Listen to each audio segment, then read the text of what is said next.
Alright, CD Projekt Red has just revealed the true nature of one of their new projects, specifically Canis Majoris, or however that's supposed to be pronounced in Latin, and it is a remake of The Witcher 1.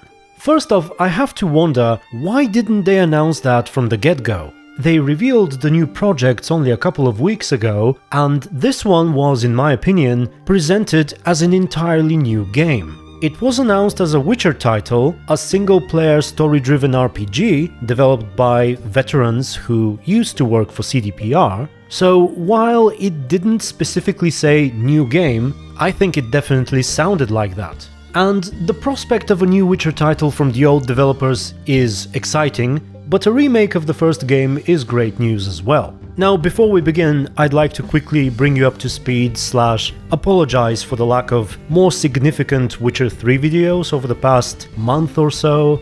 It's been a bit of a rough time at home, mostly surrounding the health of my little daughter. She's currently at the hospital with my wife actually, but she will be coming back in a few days. It's nothing, too dangerous, but of late I've had a little less time and mostly haven't been in the mood for video making. But hopefully that'll change for the better soon.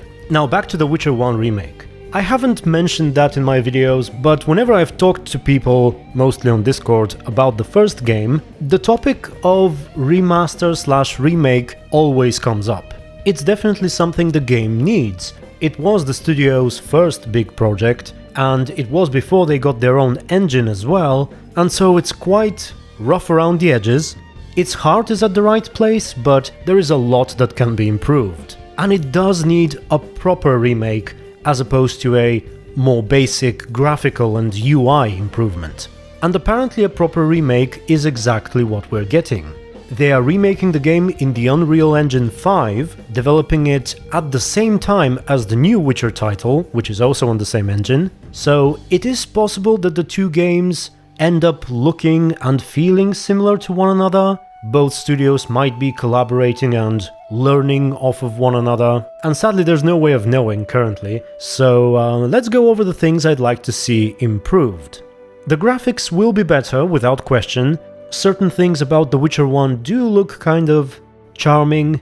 I don't recall inviting you, but come in. I'm not entertaining anybody right now. I'm here to see Shani. Get out! But others, not so much. Prince Merwin Adamain of Ard-Caraig. Kind of you to visit, finally. Though I will want to know what you agree. Now the elephant in the room has got to be the combat.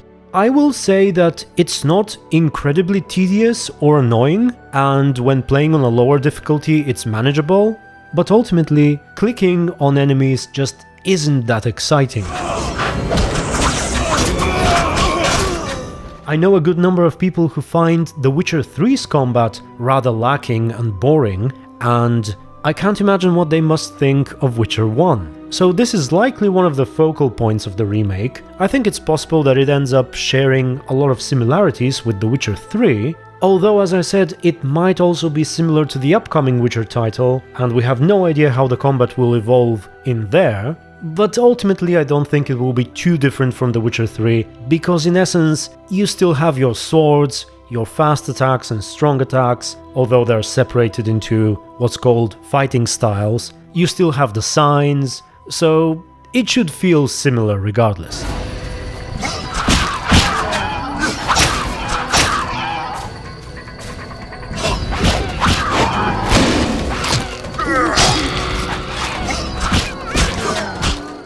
Another thing I would like to see addressed is the quest flow and the quest design. That might actually be harder to do than it sounds. Some time ago I watched a video where the developers of The Witcher 3 talked about how they wanted to make the game feel big and expansive, while at the same time basically eliminating fetch quests and needless backtracking and so on. And I think they've done a pretty good job at it.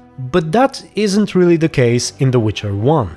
Especially once you get to Vizima proper and the swamps, you can get a little overwhelmed and confused by all the quests and characters and side stories and all the back and forth between them and their objectives. I suppose I've heard similar complaints about the Novigrad section in The Witcher 3, but it's worse in the first game.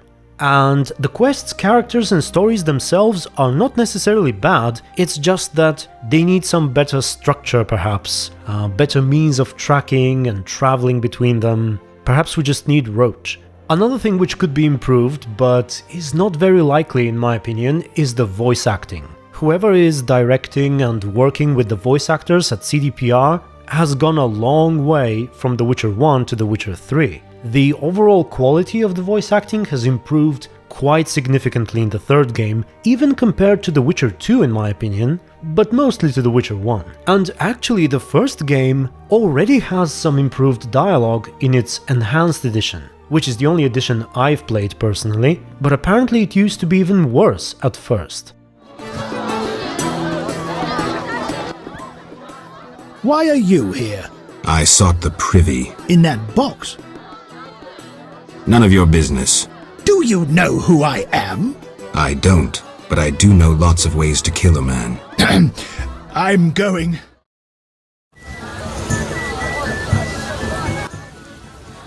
Why are you here? Huh? I was looking for the privy. In that box? This is none of your business. Get lost. How dare you? Do you know who I am? I don't. But I do know this cut that leaves the victim with one ear, one cheek, and half a jaw. People survive it, but playing the flute is just one of the things they can't do. I'd best be going. Listen, I'm a witcher, don't much like cities, and I downright detest crafty little imps like you and having to chase them. As fate would have it, I gotta go to some shady dive known as the Putrid Grove. Thought I'd just walk around, ask some people, and find it. Turns out that's not how it works. I'm pretty sure they won't redo all the dialogue, and it's not really necessary, but it will be nice if they could update some of it. The writing itself is also a little heavy-handed at times. There are parts that reference or are inspired by the books that are a little too obvious and a little forced. I think it's most prominent in the philosophical moments of Geralt throughout the game.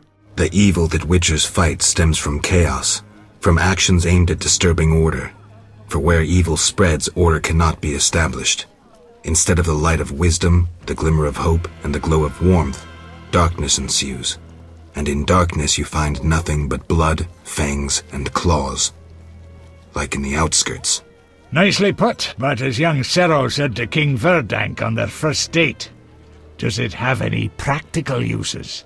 The right of witchers to live and function in this world has fallen out of balance, because the struggle between good and evil now plays out on a different battlefield with different rules. Evil has ceased being chaotic. No longer a blind elemental power, evil follows rules according to the rights it's been granted.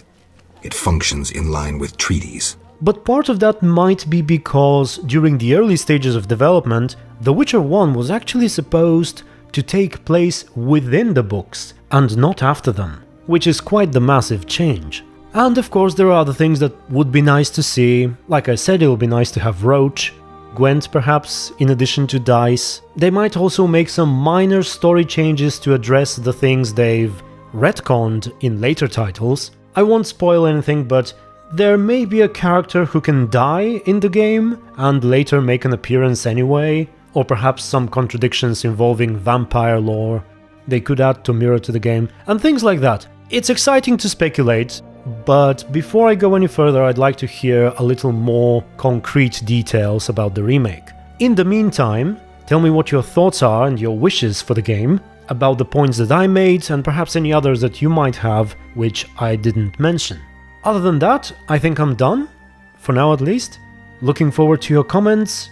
Thank you very much for watching and for your support, and until the next video, stay tuned and be good.